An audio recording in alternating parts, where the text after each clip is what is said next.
Hello, hello. Just getting all set up here for the Transform Your Habits Masterclass.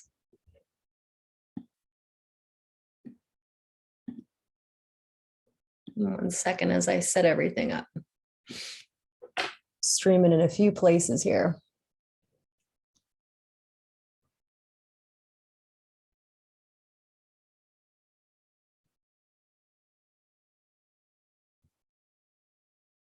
Almost ready.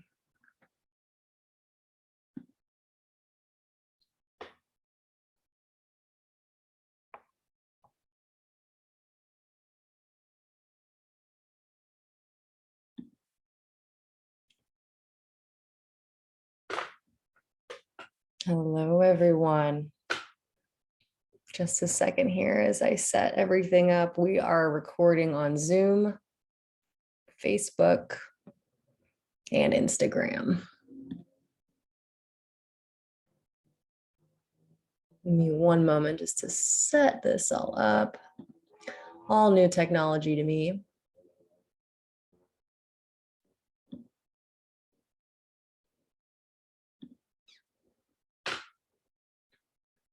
Hi. Let's get started. I'll drink a little drink of water here.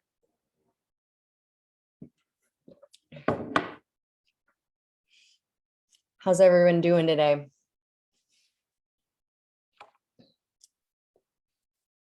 If you are in my part of the country, I'm in the Midwest, or of the world, I should say. I'm in the Midwest in the US. Feels like the first few days of fall, so it is chilly. I've got a few pairs of socks on.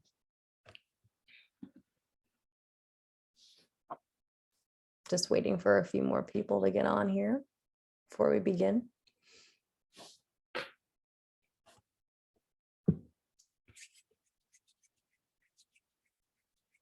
All right, let's jump into it. Why not? So this is my first live masterclass on this platform. I'm excited to share to a broader audience about habit formation and specifically health habits. It's so easy to get caught up in the day-to-day with our jobs and with our friends and our family and all the goals we have. And it's so easy to let health slip through the cracks. We all know how important it is, but it can be easy to forget about it until an emergency happens, for example. Say one of us gets seriously ill or injured. So I know many of us start habits around health, whether it's a new diet program or an exercise program. And, this often happens right around New Year's, and we will be gung-ho about it for those first few weeks. And then after that, we might crash and burn. So the goal of this workshop, of this masterclass, is to give you the tools to really tap into what's important to you, get clear on your vision and your values and what you want, and help you to form habits that last. So go ahead, grab a notebook, grab a pen and paper. We're going to be loading this chock full of all sorts of really good information. I'm going to start by just letting you a little bit about my background if you're not too familiar with me. So I am an integrative health and mindset coach. So I help people form healthy habits and develop the mindsets that help them stick to those habits. And I also help people ground more deeply into their bodies. It's so easy to focus just on mindset because so much of our daily demands have us up in our heads. But when we can be in our bodies, I find that we can act more in alignment with what it is that we want. And we'll get into more of that later. So, health and mindset coach. I work with individuals, one-on-one coaching, also work with groups within corporations, with different studios, universities. And then I also teach yoga. So I've been practicing yoga since I was 14 or so. And it's been a steady tool throughout my life to help me ground into who I want to be and to help me feel my best. And so 2016, I took the plunge and I went to India and I got certified to be a registered yoga teacher. So I've been teaching ever since, and I teach privately as well as groups in the Cincinnati area. And yeah, I'm also a virtual personal trainer. So I like teaching people mindset, movement, and a little bit of nutrition all around their habits. So, last thing I'll say about myself is my background is in research, in particular in psychology. So I studied self-control in particular at the University of Chicago. I was a PhD candidate researching well-being and happiness and self-control and how those things are related. Moved on to coaching full-time after a couple years in that program because I just realized I enjoyed working with people so much more than in a lab and in the ivory tower that is academia. So that's kind of the building blocks that make up my approach and my lens. So let's start to talk about what we can expect for the rest of the workshop. So you're going to learn in particular 5 or 6 important steps that help you form lasting habits that are aligned with your healthiest self. So 1, we're going to turn down the noise and ground in your body. We're going to do that via some gentle movement and breath work. We're going to do that through some guided meditation. We're going to listen to your inner wisdom. So through a visualization meditation, we're going to meet our future selves, and we are going to get really curious and really clear about what it's going to take to become that version of ourselves. And then from there, we're going to reverse engineer the habits it's going to take to get us to that future self. And we'll talk about ways to get accountable and into action. And then finally, tools for holding yourself with compassion and with curiosity when things don't go as planned, because they seldom go as planned, right? So my goal today is to have everybody walk away feeling connected to their body with a clear sense of direction, focused, lighter, a plan to move forward toward your goals, and just a little bit more compassion toward yourself. So before we jump into the guided meditation and the guided yoga, I want to talk a little bit about why identity is important when it comes to our habits. So what is identity? First of all, identity encompasses the memories, experiences, relationships, and values that we create around our sense of self. It also includes what's important to us and what we're committed to.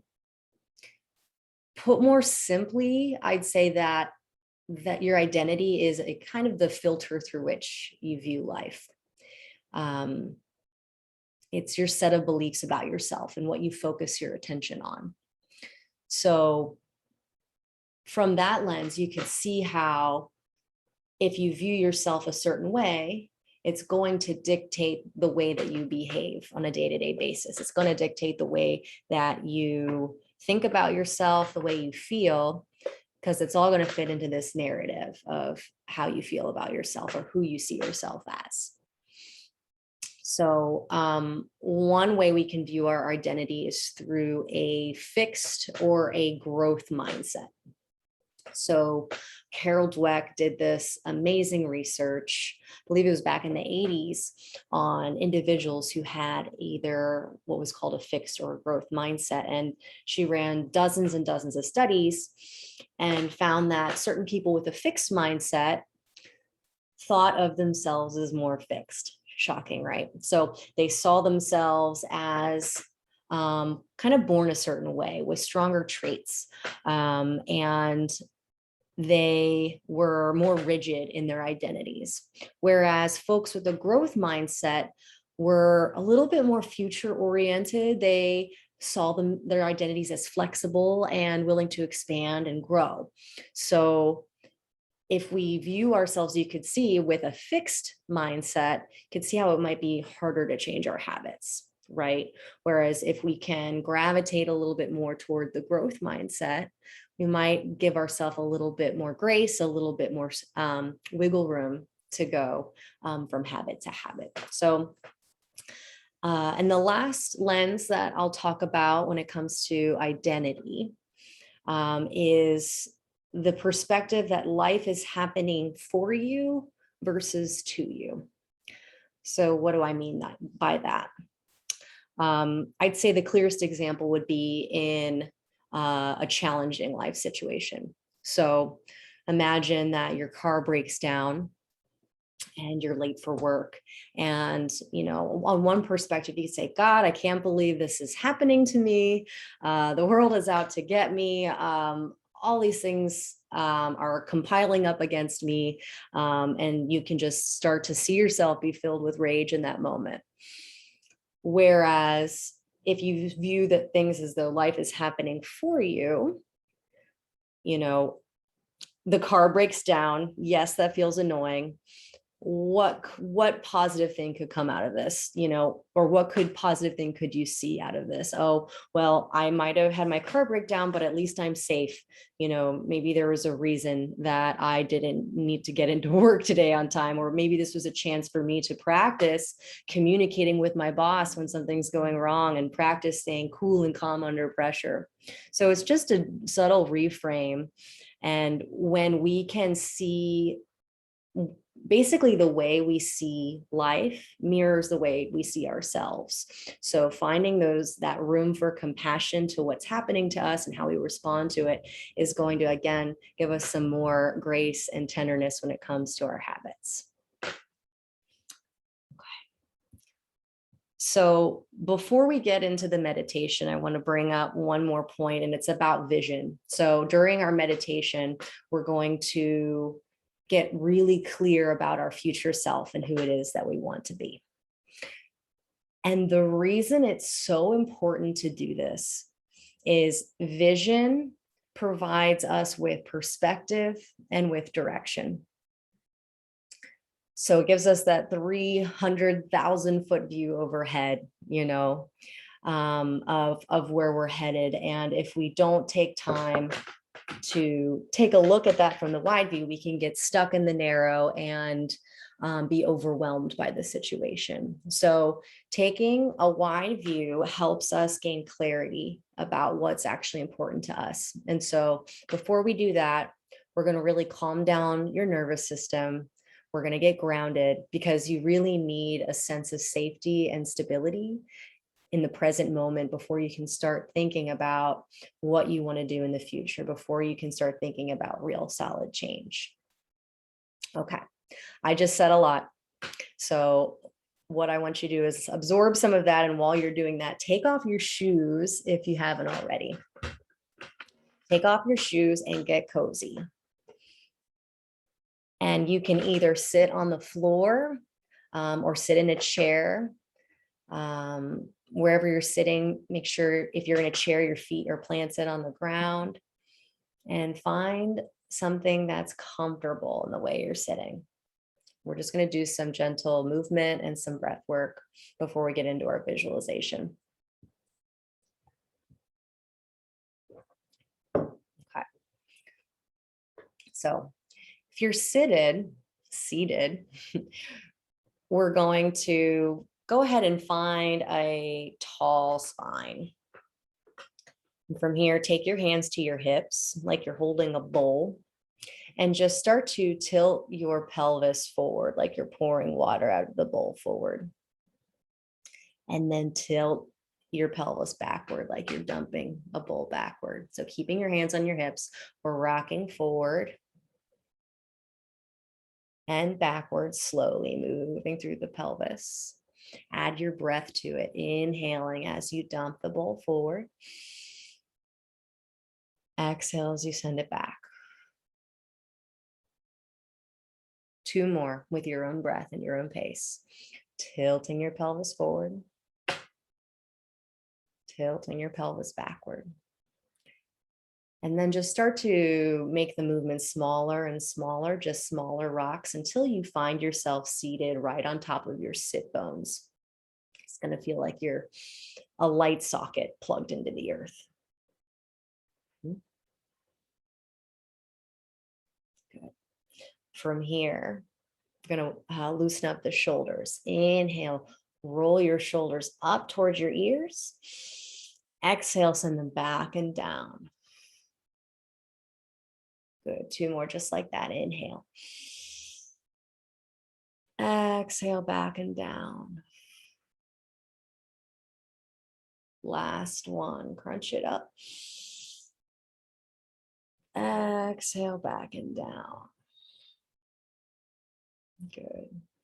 From here, start to bring your chin to your chest. And then slowly, slowly, slowly bring your chin to your shoulder. Then up toward the ceiling, gently through here. Then over to your opposite shoulder. And then down. Let's do 2 more at your own pace, making that circle as big or as small that feels good to your neck, to your spine.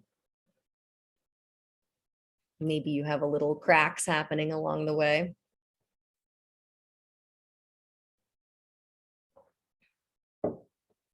Go ahead, switch directions of your circle when you're ready. Taking it either clockwise or counterclockwise, wherever way you started, you're going to go the opposite.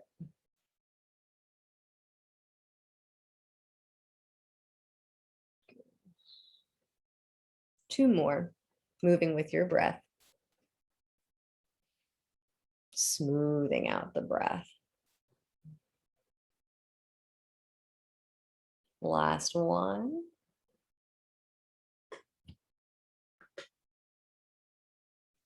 Slowly come back to neutral.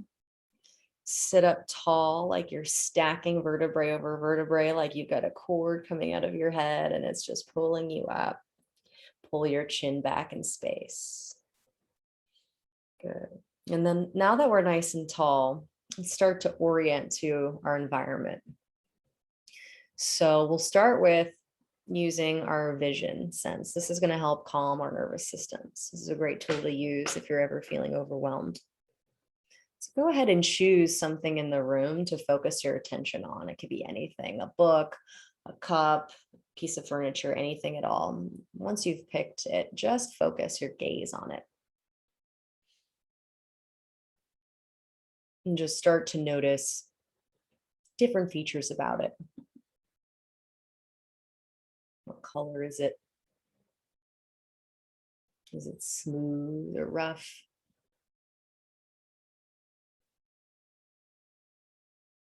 Dense or thin?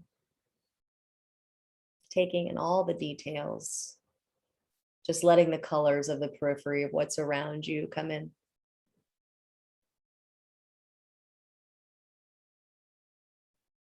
Go ahead and release your intention, your focus on that object. Let's choose one more object. Go ahead, shift your focus and find your second object.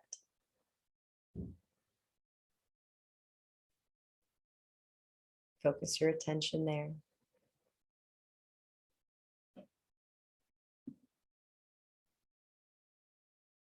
Once you have your attention focused, start to notice different attributes about that object. What color is it? Is it big, small? What texture is it?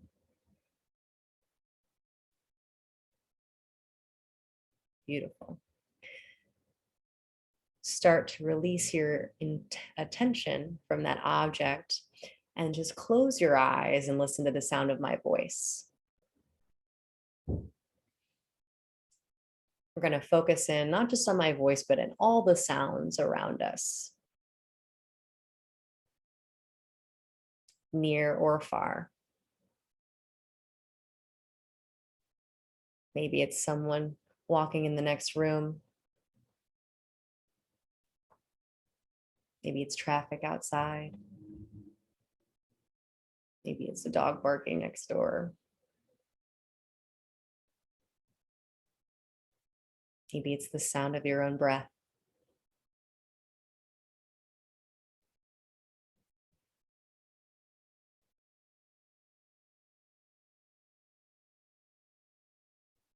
Let that sound, whatever you hear, move all the way through you. Feel the vibration of it.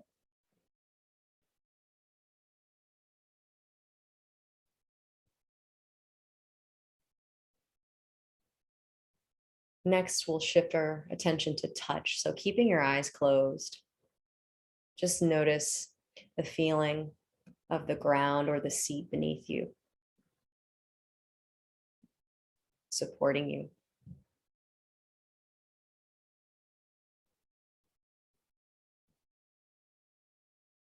The feel of the air on your skin.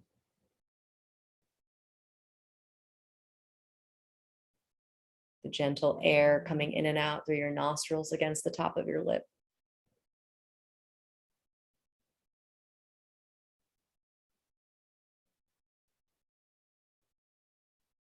Drawing attention now, keeping the eyes closed to your breath. Without doing anything to change it, just notice your breath now.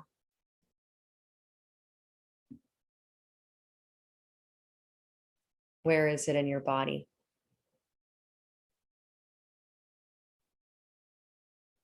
Does it feel fluid and smooth and full?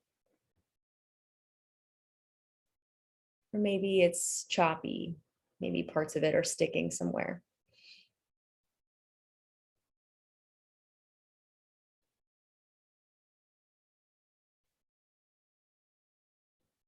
And we'll start to add some intention to your breaths.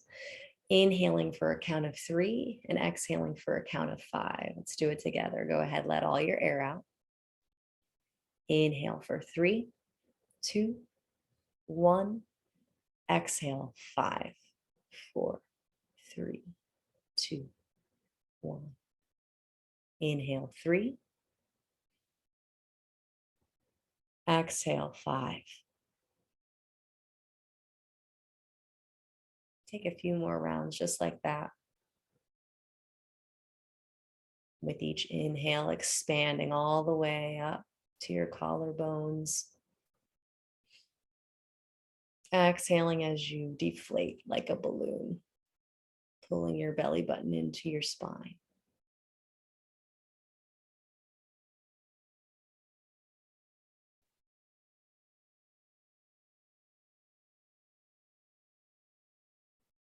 Take 3 more just like that, following the pace of that 3 count inhale and 5 count exhale.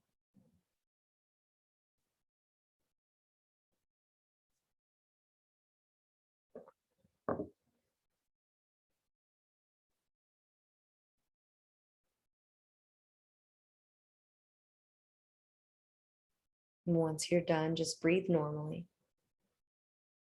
naturally.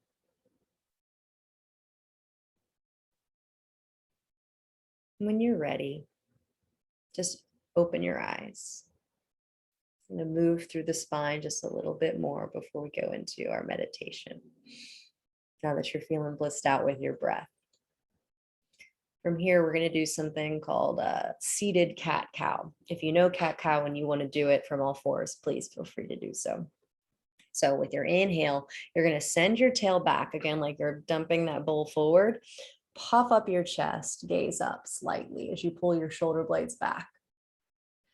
Exhale, tuck the tail. So pour the water from your hips back, round through the back, round the shoulders, tuck your chin. Good. Inhale, tail comes back, belly is soft, open your heart. Exhale, round. Good. Take 3 more with your own breath.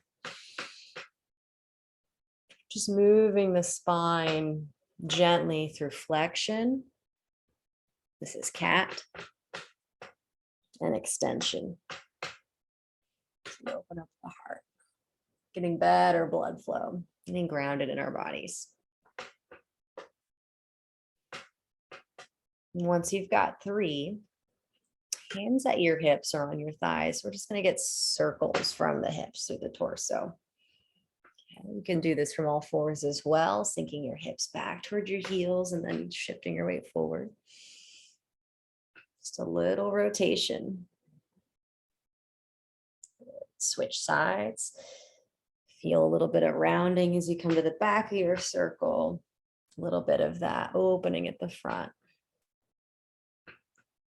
Good. Come back to center. From here, plant one hand down by your seat. So if you're on a chair, just holding the edge of your chair. Inhale the other arm up to the sky. Exhale, reach toward that grounded hand. Creating space through the side body. Just a few deep breaths here as you feel and create length through the side body. Grounding down through that opposite hip. So if you're reaching with your left arm, you'd be grounding with your left hip, and vice versa. Good. One more deep breath.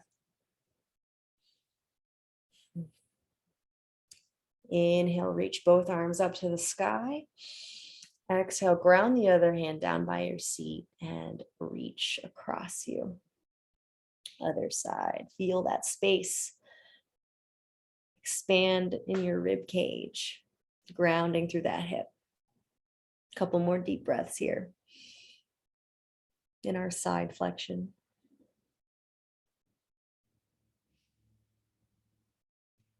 Inhale, reach both arms up to the sky. Exhale, bring your hands down.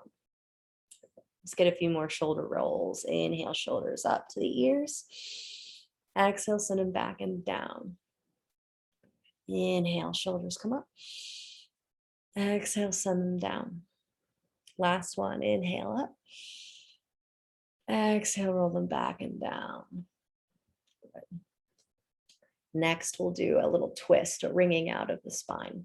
So plant your hand by your seat again.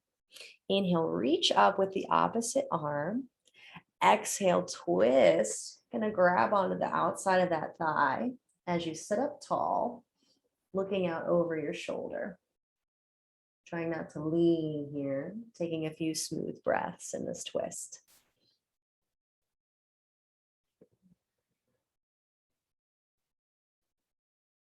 Our spine loves to be wrung out like this. One more breath. Inhale, back to center, both arms up. Exhale, other side. Hand comes down by our seat, other hand is on our thighs. Sit tall. Core is leading the movement, so we're spinning from our center. Looking out over the shoulder. 3 deep breaths on this side.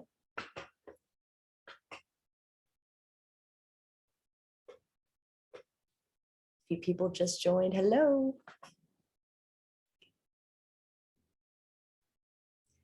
Inhale, take it back through center. Exhale, just let your hands plop. That feels good, doesn't it? Let's do it 2 more times. Inhale, reach your arms up. Get big. Exhale, let it go. One more. Inhale, reach, take up space. Exhale, let it fall. All right, last stretch is for your hips. This is a seated figure 4, so you can't see my legs. Maybe I can back up a little for y'all. Don't know if you can see yet still. Let me adjust this screen. We got a few screens going here, folks. It's an ordeal. So you can cross one leg over, flex through your ankle, like you might sit at a business meeting. Okay, and you can stay right here. This is going to be a good stretch for many of us, but if you want to feel more, turn your belly button toward your knee. Take a deep breath in, puff up your chest.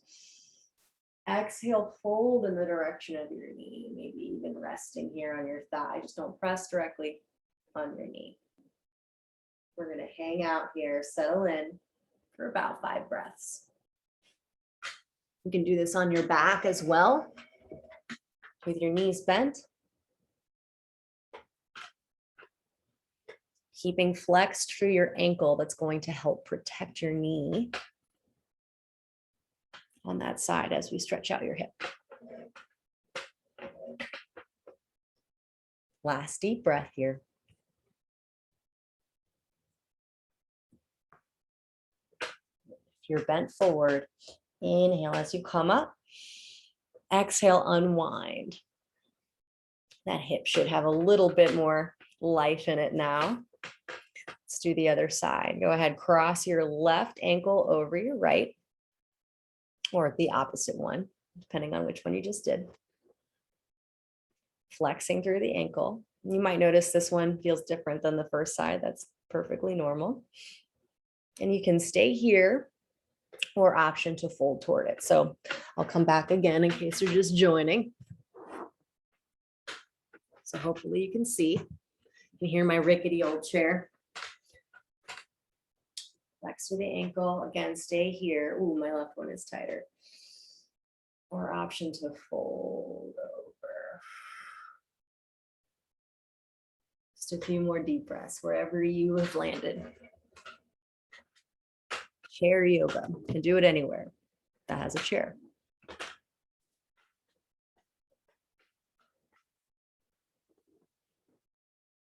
One more deep breath. Inhale, come up. Unwind your leg. Take any hip wiggles that feel good to you. And then find yourself in the most comfortable position possible that you hopefully don't fall asleep in. So you can be sitting up. You can be reclining on a couch. You can be laying on the floor.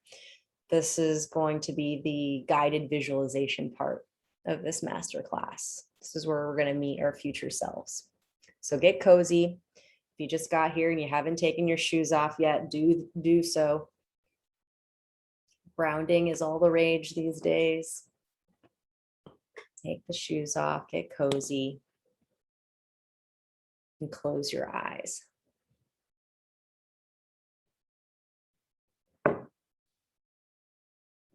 Close your eyes and start to just tune back into your breath. Again, not doing anything to change it, just noticing it and where it's sitting in your body.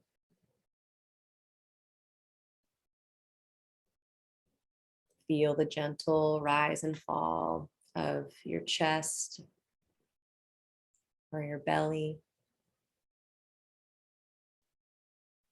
Maybe feel your back press into the chair or the floor behind you with your inhales.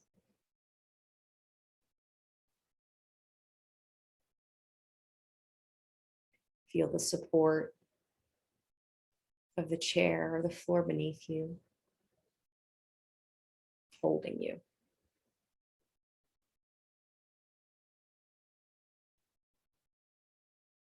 Keeping your eyes closed. Inhale as you imagine your heart, your chest area just starts to fill with a warm light.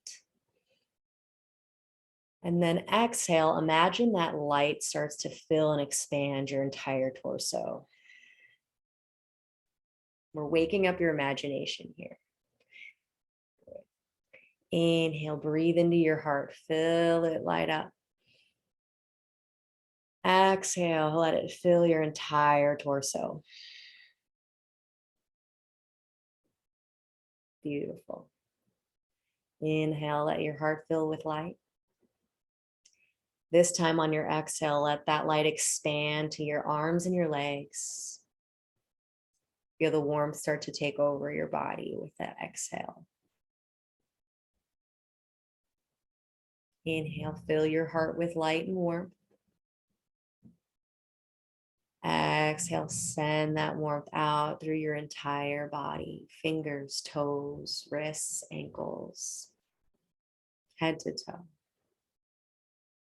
Keep it going. Inhaling, filling your heart with warm light, radiant light. Exhale, send it all the way through you.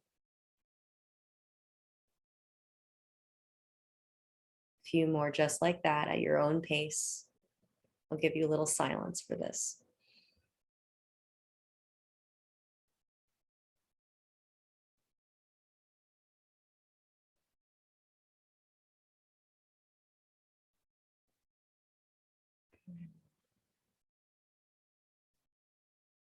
keeping your eyes closed, letting yourself feel that warmth, feeling your body heavy against the chair or the floor, wherever you found yourself. Start to imagine you're walking through your favorite place on earth. Not sure you can pick one, then just imagine someplace that is beautiful, out in nature, preferably. Maybe it's a beach. Maybe it's a forest.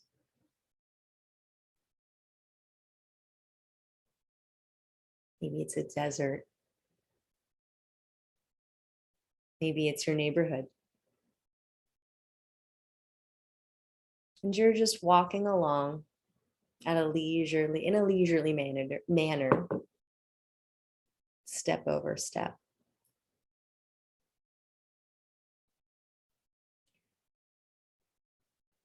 And you notice this house appearing in the distance.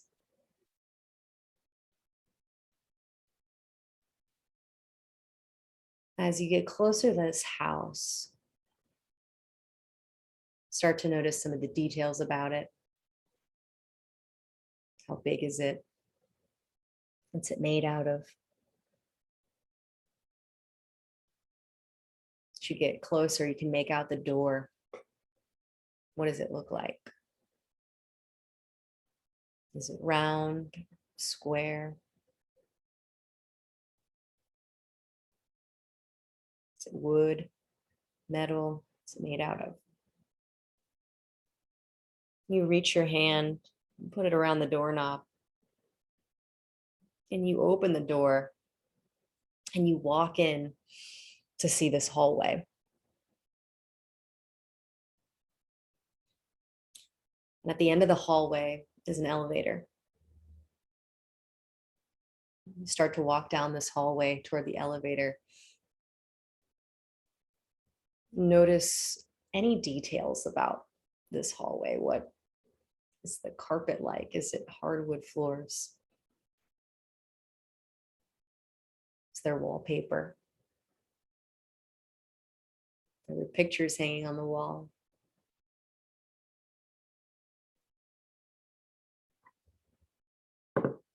As you get to the elevator, you press up. And the door opens and you step inside. It's just you in there.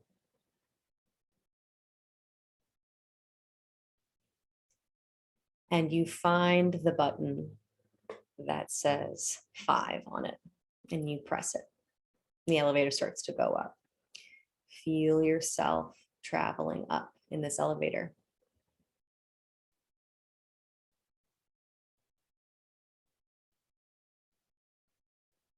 The elevator comes to a halt.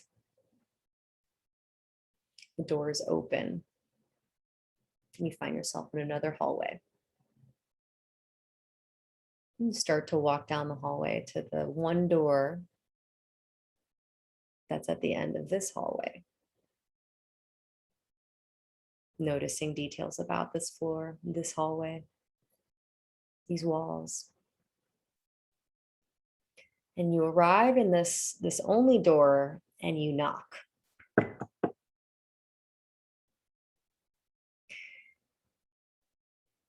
And the door opens, and who you're faced with is you. You 5 years from now, in the future. You welcome yourself in. And you look around, taking anything in about what you're seeing. Where are you? Are you inside? Are you outside?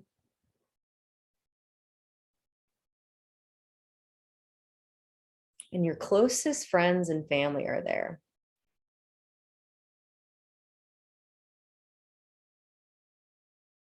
Who are they?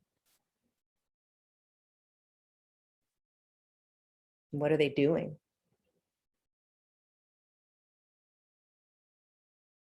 Are they people that you already know for the most part, or are some of them new?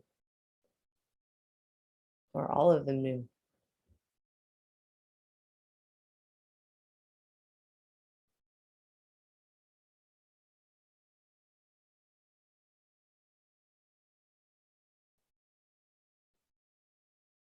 You mill around the space and you start to talk to these people, asking them questions about future you. What is she like? How does she make you feel?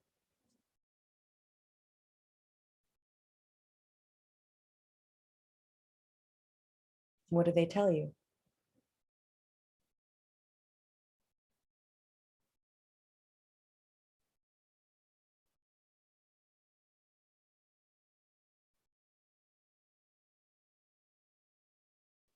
You keep making your way from person to person until finally you get to the person you wanted to talk to the very most, yourself.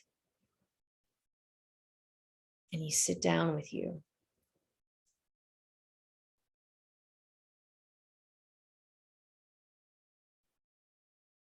And you ask them anything you want to ask them.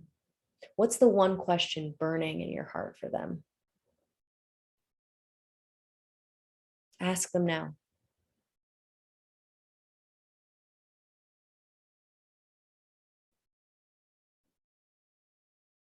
What do they say? What do they tell you?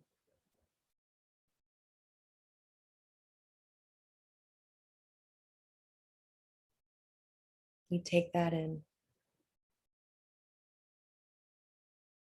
You ask them all about their lives. What are they doing now? What are their hobbies? How do they feel on a day-to-day basis?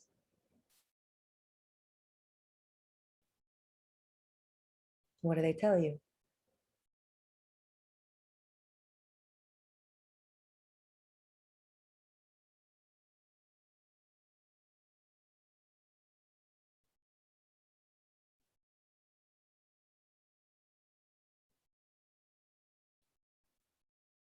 And then you ask, lastly, what are the habits that you practice each day? What are the most important ones that make the biggest difference in your life when it comes to you and your health and how you feel? What are you committed to doing every day and you've been doing it and it's made all the difference? They tell you. And what do they say?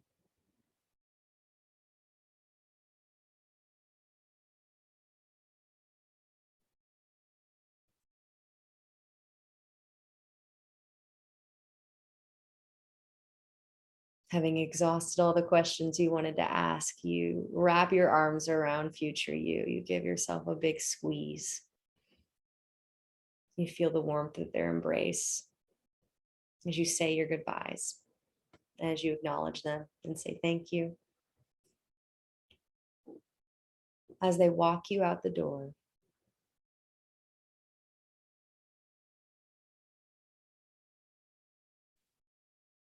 you find yourself back in that hallway, walking back toward the elevator. You press down.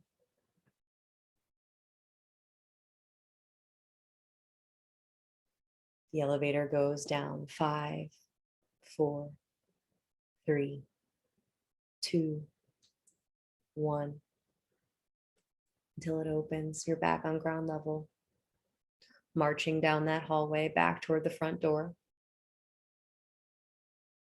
You open the door and find your way back into whatever nature landscape you started in.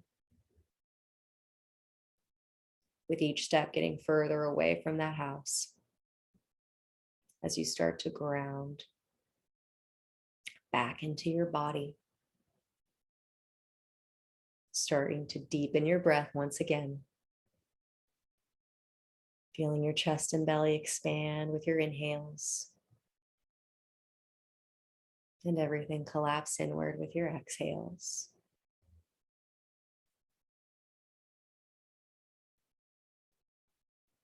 Feel the support of the chair or the floor beneath you once again as you orient to the room, the sounds near and far. Begin wiggling fingers and toes, introducing just subtle movements, circling wrists and ankles. And keeping your eyes closed, if you're laying down, slowly make your way to a seated position. Once you're here, start rubbing the palms of your hands together, creating some friction and heat.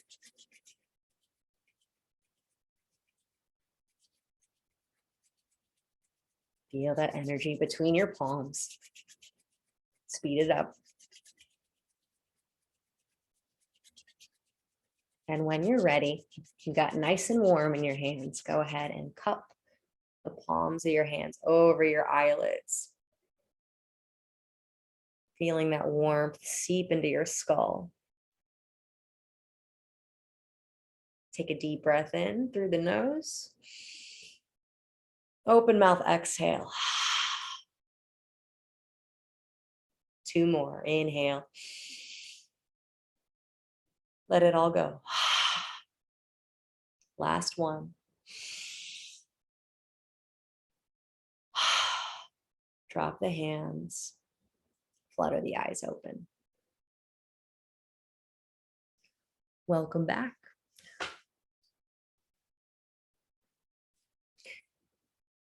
Take a few moments now. If you don't already have a notebook with you, grab it, grab a pen, and journal about your experience now. Capture as much as you can about it. So in particular, any messages that you had from your future self or with your future self. Write down what was the burning question that you had for them and what was their answer.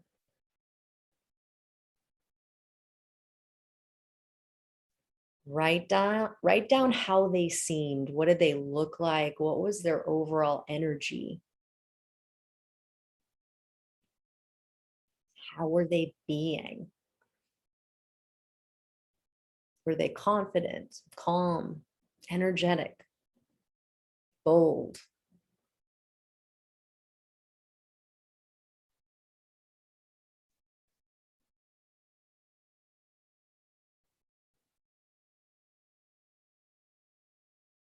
Capture anything that really stuck out to you.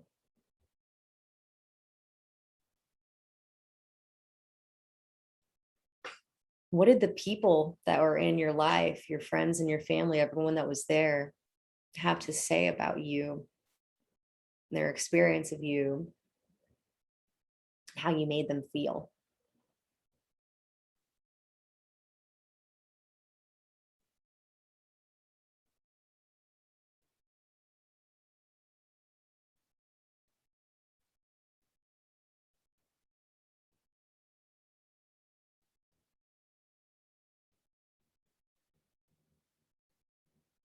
What were the hobbies that they shared that they're doing? What's their career like?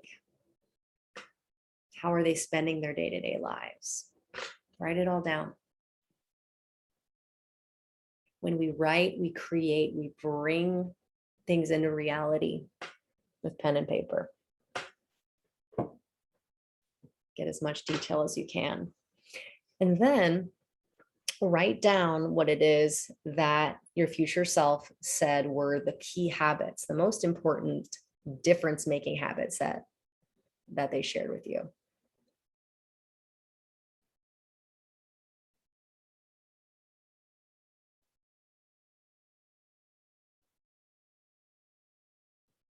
Maybe it was they cooked for themselves every day. Maybe it was they get moving every day. Maybe they meditate. Maybe they get 8 hours of sleep. Whatever habit that's been burning somewhere deep inside of you that you always known that you wanted to tackle, that's what your future self, that's what your healthiest self has been doing.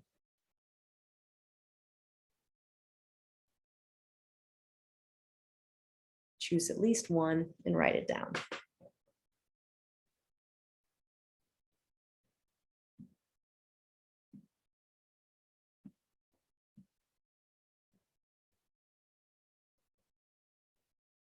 If anyone would like to share anything that they experienced, please drop it in their comments. Anything that they felt during this, anything that resonated for them, please drop it in the comment box. Because in a moment, we're going to move on from this and talk about how to actually make those habits a reality. Okay. Good work. Shake it out. All right.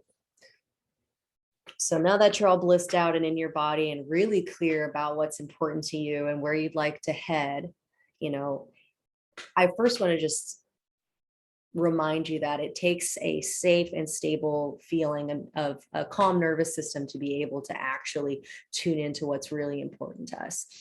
So often we are making a decision to form a new habit out of comparing with others or feeling a sense of lack or feeling like something's really wrong or really missing. And when we take the time to really ground in our bodies and calm down, our nervous system tells us it's safe to take in new information. It's safe to make changes, and it's safe to maybe see things newly. It's safe to flex that identity we have about ourselves. So I hope that was powerful for you. I know it has been for a lot of my clients. So let's go into some of the brass tacks, some of the helpful tips and tricks to actually make these habits into a reality. Okay, sound good? Thanks, Paul. Nice to see you guys. All right. So first aspect is to think about, speaking of identity, to claim the habit as identity. So say your future self said that their habit was that they run. That's their habit. They run every day, or they run 5 times a week, whatever it is. So the first way to make sure that habits stick is to claim it as an identity. So instead of saying I'm someone who goes running, you say I'm a runner. Or instead of saying I have to go run today, can hear the disempowerment just in that phrasing alone. It sounds like an obligation. It sounds like friction. It's going to make it harder to begin with. We say I'm a runner. I am a healthy person. I am someone who cooks for myself. I'm a cook. And even if it doesn't feel right just yet, because maybe we haven't started the habits, maybe we're starting at ground zero. When we start moving from that place, we start to make decisions and think in a way that's aligned with that identity. So the first step is to really get grounded in that habit as identity. And when you do that, it'll also help you remember your why, right? And usually that why is related to a way we want to feel. So that might be feeling vital, feeling energized, feeling accomplished and proud of yourself, feeling healthy.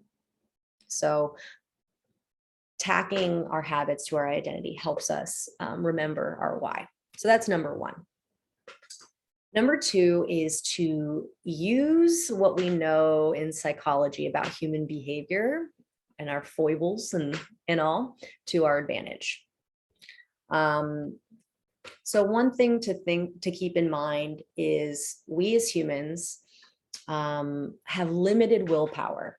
And I'd say that's one of the most common mistakes I see people make, is we just think that we should have this endless well of willpower that will gut us through. And I see this all the time, especially at New Year's. People will set a goal to start a new workout program, and for the first 2 or 3 weeks, they are gung-ho about it. They're going to the gym every day. And then inevitably something happens. Life happens. Your work schedule gets crazy. Someone at home gets sick. You maybe get a little injury because maybe you haven't worked out in a while. So circumstances happen and your willpower wanes because it is a muscle and it can wear out, especially when you're making loads and loads of lots of little decisions throughout your days. You know, should I eat this or that? What time should I work out? So we over rely on our willpower, and then we end up being frustrated and stuck because, again, it requires effort and energy. Another limitation of willpower is, in general, change is uncomfortable, right? Even when that change is something that we want, when it's in a direction of who we want to be, that change can be hard because the old adage, the neurons that wire together, fire together. Maybe that's too nerdy. Let me step back a little bit. Some of you got me. If you've been doing something a long time, it's easier to do that thing, right? And if you start to bring in change, no matter how much we want it, it's going to go against the grain and it's going to be harder to enact. So while it is important to start to gradually, gently build willpower around certain things, so say, let's go with the example of becoming a runner. Say that's something that's really new to you. You know, you can start slowly by building willpower by challenging yourself. You know, maybe if it's a rainy day, say I'm going to run even though it's rainy. Okay. But we don't do something that's unrealistic, like say, you know, going from 0 to 100, I'm going to run every day. Makes sense? Awesome. So another aspect of human behavior that makes it that we can focus on to make things easy is to focus on building tiny habits. We do better with tiny habits. So when we do tiny habits, this is more realistic and it helps us build self-confidence and trust with repetition. So a couple ground rules for tiny habits. First of all, tiny habits research was spearheaded by BJ Fogg. He's got a really great book. Let me see, I think I have it over here. Of course I do. I don't think I do. That's totally staged, guys. Power of Habit, BJ Fogg. Great one. He talks about tiny habits. There's a good rule of thumb is to do something that, especially at the beginning, that takes 2 minutes or less. So if I want to become a runner, the 2-minute habit might be at first just putting my gym shoes where I can see them the night before. If I want to run in the morning or walk in the morning to start out, the 2-minute habit is I put my gym shoes by the door, by the front door, or by my bed. Okay. So the 2-minute rule, especially at the beginning, you'll build from that, but start with 2 minutes until you're consistent and you're doing things at least 80% of the time. You don't want to do more than 1 or 2 habits at a time. Again, that's going to create too much friction. A lot of us say, well, I'm going to switch my diet. I'm going to switch my exercise. I'm going to start meditating and I'm going to get 8 hours of sleep every night. And maybe we started by doing none of those things. So picking one at a time, maximum 2, is going to be key to helping you build that consistency and repetition. The next thing to think about, stepping forward in time a little bit, next muse is Mr. James Clear. Have any of you read this? Atomic Habits. This is awesome. You know, as a social psychologist who researched self-control, I just geek out on this stuff. So he talks about the habit loop.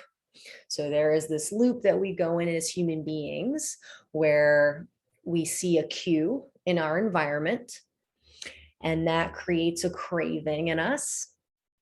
And then that craving leads to a response. That's the habit that we have or we're trying to build. And then we feel a sense of reward. And when we feel that sense of reward, it reinforces that behavior so that the next time we see that cue, we start to feel that craving again. It's kind of like Pavlov's dogs, right? So James has this really great way of using each step of this process to make it easier to use less willpower to stick to our habits. So the first is focusing on the cue. So in order to make the cue work for you, one of the ways you can do that is to make that cue obvious. So in the running example, keeping your shoes where you can see them right by your bed, that's a really great example.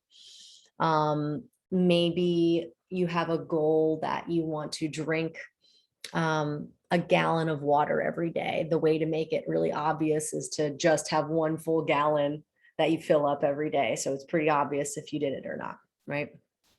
It's a pretty big goal if you're starting from not that much water. I wouldn't recommend starting with a gallon if you haven't been drinking a lot.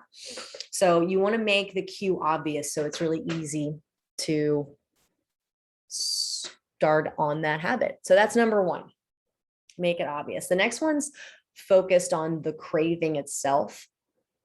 So in order to boost that, to make our habits easier, we want to make it attractive. So we want to make the new habit running really attractive to us. So you might find yourself listening to your favorite podcast while you walk or run, right? Or you might find that stacking your habits really helps. So to do that, so let's say, again, let's stick with the example of walking or running. Say, I brush my, like one of the things I already do every morning, first thing is I brush my teeth. So I'm going to let that cue of brushing my teeth be my reminder that now I'm going to put my gym shoes on and go walk. Okay. So I've stacked the toothbrushing with the walking. And then after the walk, I give myself something that's a reward, like that I want, so that I start to associate that feeling. Sound like we're training animals, but newsflash, we are animals, albeit advanced ones. So maybe after you walk, you reward yourself with a cup of coffee. Okay. So that starts to build associations. Again, the toothbrush helps remind you, and then the coffee helps reward you. Choose your own adventure there. And then the response, the habit itself, you want to make it easy. And one of the best ways to make things easy is to pick a way or pick a habit that you can do every single day, or at least 80% of the time. So again, that means it needs to be small at first, maybe take less than 2 minutes, frictionless, before you start to make it more advanced. Okay, so maybe at first, your goal might be walk outside every day for 10 minutes. That's what you do every day. It seems small. It might not seem worth it, but as long as you're completing it 80% of the time, you're building reps, that makes it easy so that when you want to add on to it, you can. Okay. And it's not just to only do things that are easy. The idea is just to make it as easy as possible to do the things that are aligned with who you want to be. Another way to make things easy is to make a decision ahead of time, to kind of make a plan for a situation. So what do I mean by that?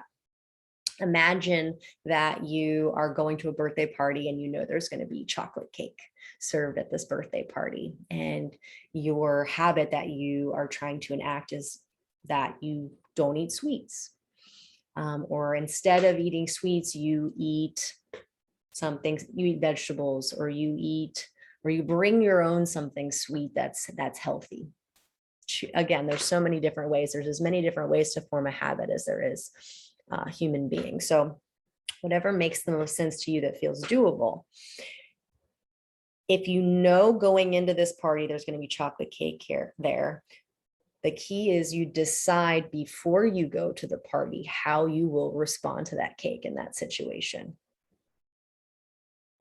Because then when you go to this party and you're met with all sorts of other factors, like all these people around you, like how suddenly hungry you are or tired you are, or maybe social anxiety from just being around a lot of people and you want to soothe yourself, You've already made the choice. You made it black and white for yourself, because 100% commitment is a whole lot easier than 98% commitment, right? You've already made the decision. It makes it clear. You don't have decision fatigue. And you just know to say no to that, or you have another option available. That's why intermittent fasting works really well for a lot of people, because after a certain time that they've set for themselves in their eating window, maybe it's an 8-hour eating window, they are no longer tempted to eat because the decision was made ahead of time for them. And that's what my research was about when I was at University of Chicago, was how people who have self-control are happier because they don't have to make these in the moment decisions. They've made these decisions ahead of time. So you'll stick to your habit better. You'll be happier. Everybody wins. So we've gone through the cue, make it obvious, the craving, make it attractive, the response or the habit, make it easy. And now we go to the reward. We want to make it satisfying. So we've talked about this a little bit, like having the coffee after your walk, that makes it really satisfying. A few other ways you can make it satisfying are to track how many days you go on a walk or a run. A lot of people get a lot of motivation by just like making a big calendar on their refrigerator and marking it off with a big X, seeing how long of a streak they can do. Maybe you put it in an Excel spreadsheet if you're like me and a big geek. Maybe another way to find it to bring satisfaction to it is to buy a new pair of running shoes or walking shoes. But the key is, I'd say the thing to keep in mind is, as best you can, try to have immediate rewards. Our brain works best that way. We tie that reward to that behavior most easily if it's rewarded immediately. So have that coffee immediately afterwards, or eat your breakfast immediately afterwards, meaning your run. We're sticking with that same example. Or mark off your calendar right away afterwards, because it just feels so good then. And so then from there, you've got your starting habits. I hope you're starting to be able to think of things that you can, or a safe place to start, a tiny habit, 2 minutes or less, whatever your goal is, whatever the habit is you're trying, that you see yourself doing 5 years from now. We're going to start small, and then over time, you're going to progress that habit. Okay, so what might that look like? Let's stay with the running example for simplicity. So maybe we start with shoes. Say I've never ran before. We start by reminding myself, I am a runner. Okay. What would a runner do? You put your shoes by your bed every night. Start there. Do that for a week. If that was easy, you did it, no problem. The next week, you start by walking around the block. Okay. Once you're doing that 80% of the time, you move on to something a little more challenging. Maybe instead of just walking around the block, the next addition to this is you run to the first stop sign you see and then walk the rest of the way. That was actually how I started running when I was 7th or 8th grade. I never liked running. I hated it in gym class. And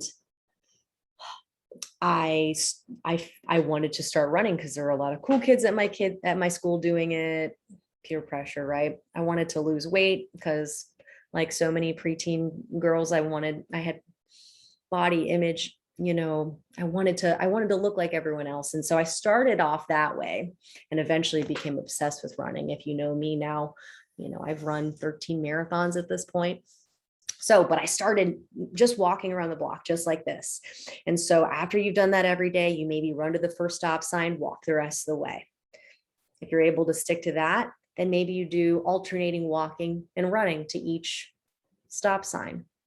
And then maybe you're running half of the time, or a little bit more than half of the time, until eventually you're running around the block once.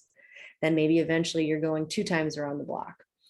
You get the idea. Eventually you're signing up for a 5K, a 10K, so on and so forth. But the trick is to stick with it, to build consistency, build reps, build self-confidence before you start to add on to the next level. rather than starting from ground zero at, I'm going to run around the block every day. You feel me? Awesome. So I hope you've jotted down some ideas for how you might start and then progress through your habits. And if you have questions about this, you can drop them in the chat here. If you're watching this later, you can drop it down then too. I'm happy to respond to you. If you want to shoot me a private message, I'm happy to give you feedback or coaching about how you might build habits. And that includes how you might break ones that aren't serving you anymore. So the last thing I want to talk about in this final stretch here is what to do when we fail. Because like I said, life happens, right? You know, the kid gets sick, you know, your car breaks down, the weather isn't as such that you want to run, you know, you sprain your ankle. So, or you just miss your streak. And so here are some more obvious ways to tackle that. So these are all perfectly powerful, valid responses. One thing to think about is about building momentum. And one of the good rules that, again, our friend James Clear had is never miss twice, if you can help it, right? So say you missed one day, you know, that's fine. Forgive yourself. And then you do everything in your power to set up circumstances to make it as easy as possible for you to do it the next day. Okay. Because when we let things happen, when we skip multiple days, couple days turns into a week turns into a month, and we wind back at square one. So we try to keep the momentum going because that consistency starts to wear grooves in the brain, and that becomes the new easy way to be, and it becomes more automatic and won't require any willpower eventually, but to tie you back from running. Okay. The next one is to set a deadline for yourself. Deadlines are really helpful for some accountability. So for the running example, maybe you set a realistic deadline for when you want to run a 5K. Maybe it's a month down the road, maybe it's 3-4 months down the road, but pick something that works for you. If you're not sure where to start, you can reach out to me, especially about running. Having external accountability via a coach or just a buddy that's going to hold you accountable. That's another really great way to help you when you fail. And then another thing is to anchor on your why. You know, say you feel a little beat up and let down, that your habits are falling through the cracks.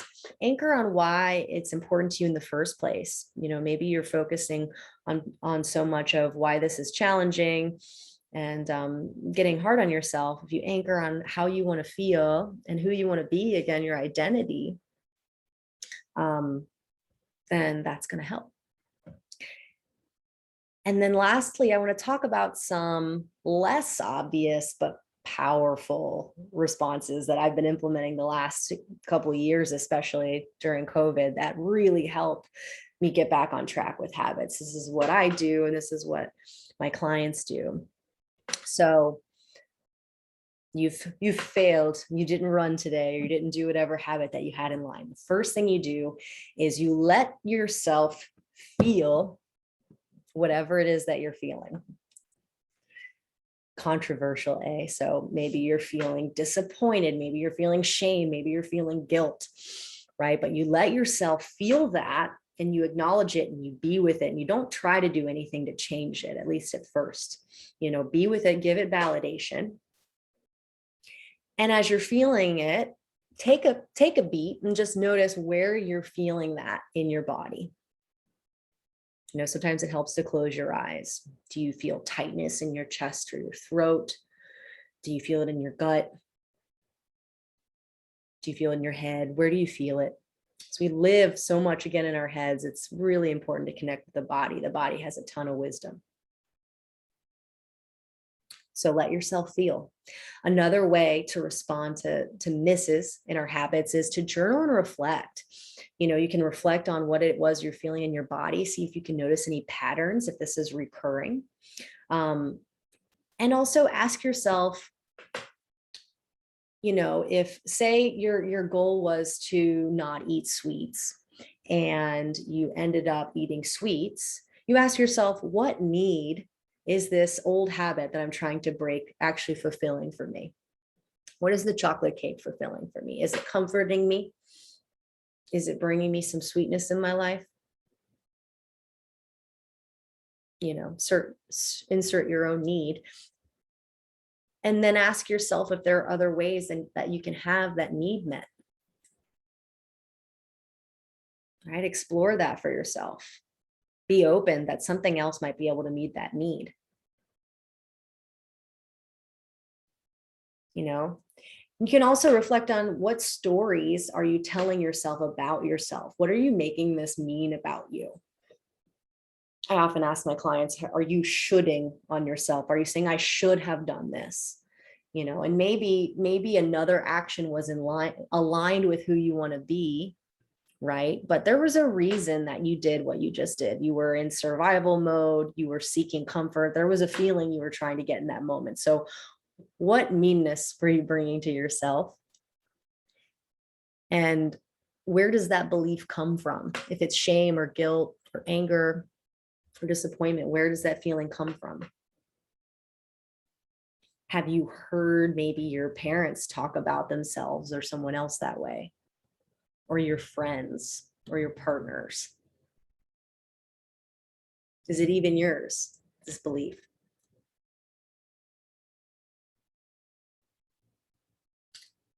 A really powerful one I want to talk about is just self-compassion. We talk most of the time about self-esteem. And I think self-esteem is rooted in, and there's some really good literature about this. I can't remember the name of the scientist. She's awesome. I'll link it. I'll put it in the comment section once this is over. But she talks about the research between self-esteem and self-compassion. Self-esteem, which we value so highly as society, is based on how other people see us. It's about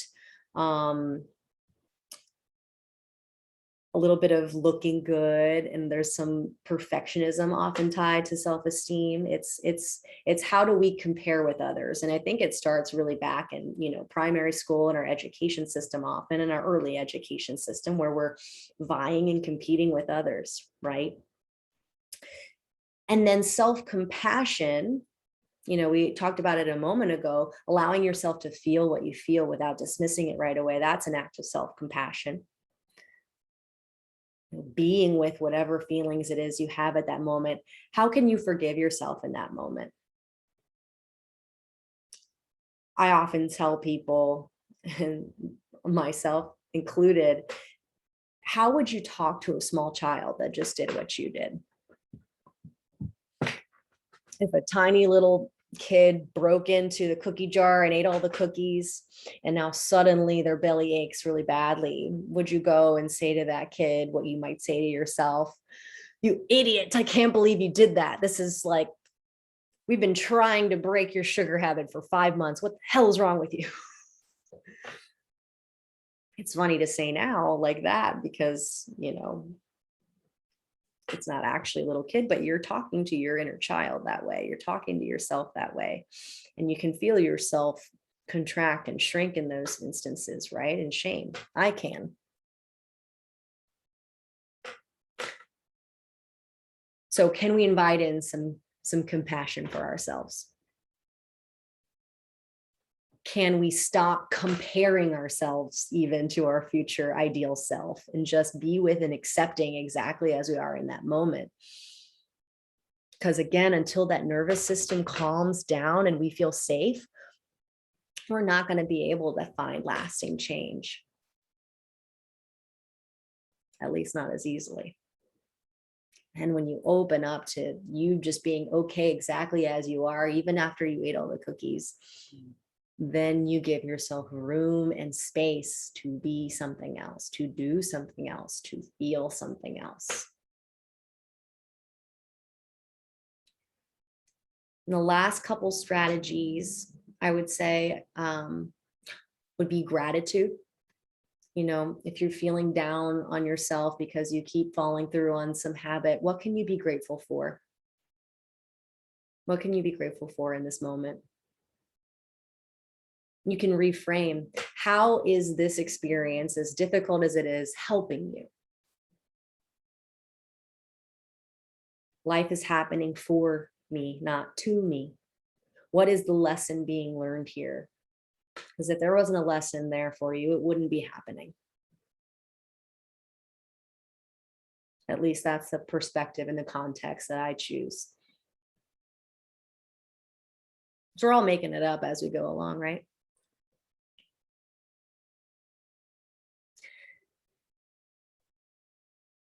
And then the last method, we got two methods left. Another one is just to create a new promise.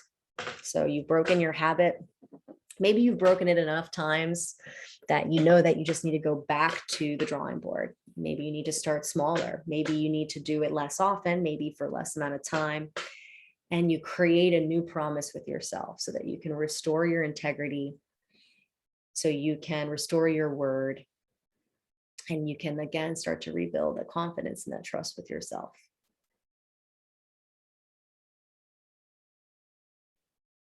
And then the final practice that I'd recommend, we just did all this beautiful visualization work and meditation. Don't let this be the only time you do that.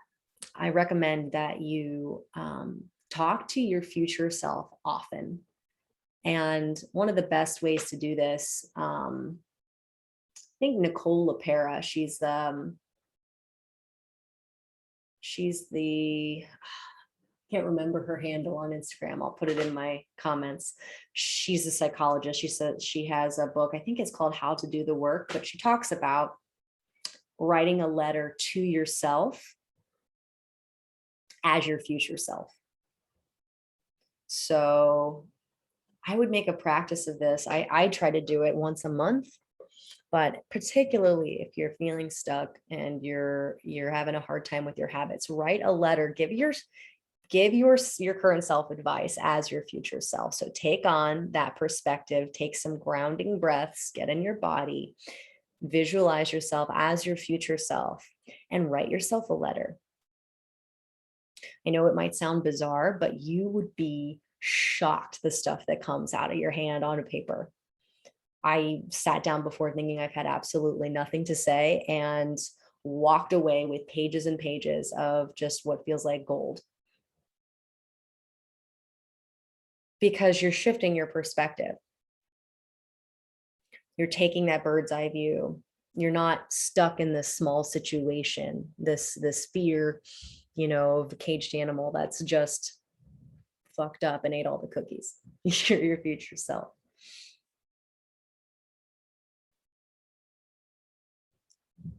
So I hope that's helpful.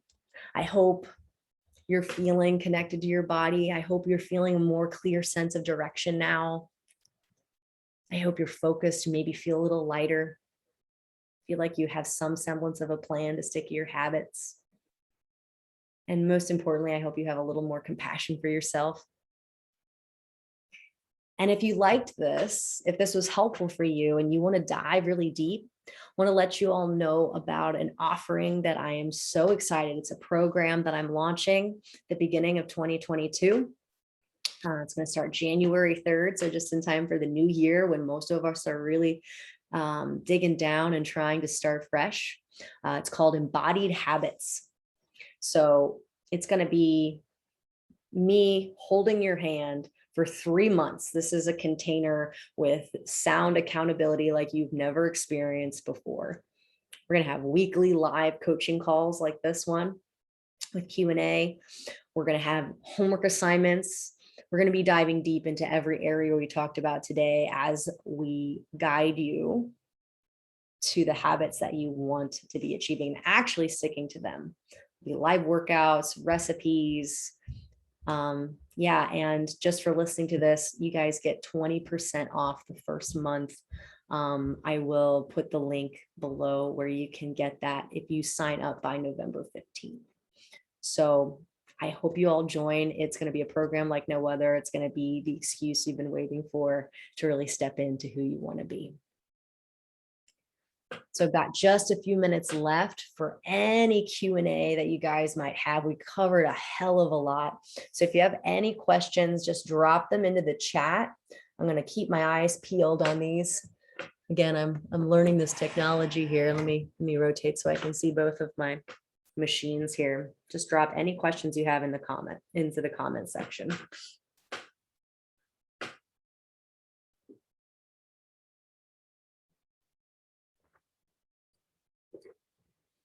Any particular habit that you're trying to form or maybe break and you're not sure where to start?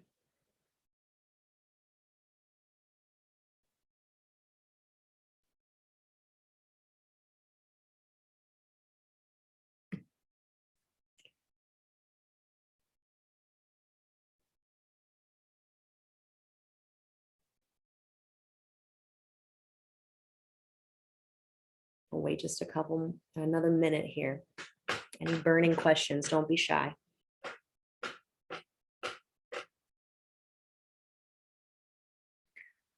Cost of the January class. So it's a 3-month coaching package. It's group coaching.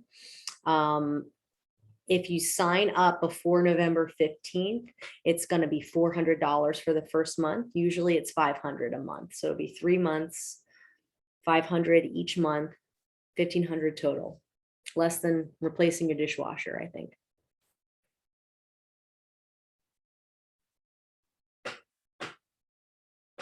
Good question. Any more questions? I'm really excited for this program. I've been offering individual coaching for a long time now, and I'm offering this at a discounted rate so that not only it's more affordable, but you get this big group of human beings just holding each other accountable. You know, you get this incredible container of support. I'm so excited. It's loaded with stuff. We're going to do live workouts every week. We'll do live calls like these. More interactive though, more Q&A. Any last questions?